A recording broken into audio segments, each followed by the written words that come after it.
Equal to 1 ऐसा इससे निकल करके आ रहा है, तो कहाँ गड़बड़ है?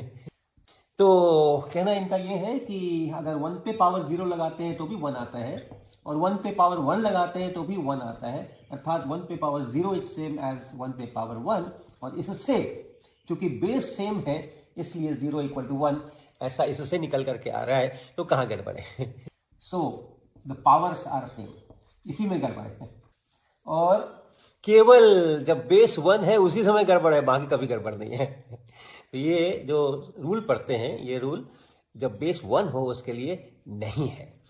अगर a पे पावर अगर n1 है और फिर वो बराबर है a पे पावर n2, बेस सेम है, तो n1 बराबर n2 होना जरूरी है कि नहीं जरूरी है? तो इसको तो इसकी जांच पड़ताल कर सकते हैं। इसको अगर मैं a पे पावर n2 से यहाँ पे भाग लगा देता हूं तो ये इधर 1 और इधर a पे पावर n1 माइनस n2। अब अगर आप लॉग ले लीजिए इसका, तो क्या बनता है? n1 minus n2 into log of a, ये बराबर 0, 1 का लॉग 0।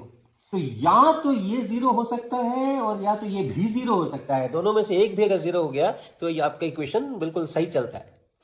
तो एक तो तरीका है इसको 0 करने का कि n1 बराबर n2 हो, ठीक है, लेकिन दूसरा तरीका भी है और वो है कि log ऑफ a बराबर 0 हो। अगर log ऑफ a बराबर 0 हो जाए तो n1 बराबर n2 होना जरूरी नहीं है, इसके 0 होने से भी ये इक्वेशन मेरा सही बनता है। और log ऑफ a 0 होने का मतलब है कि a इज 1।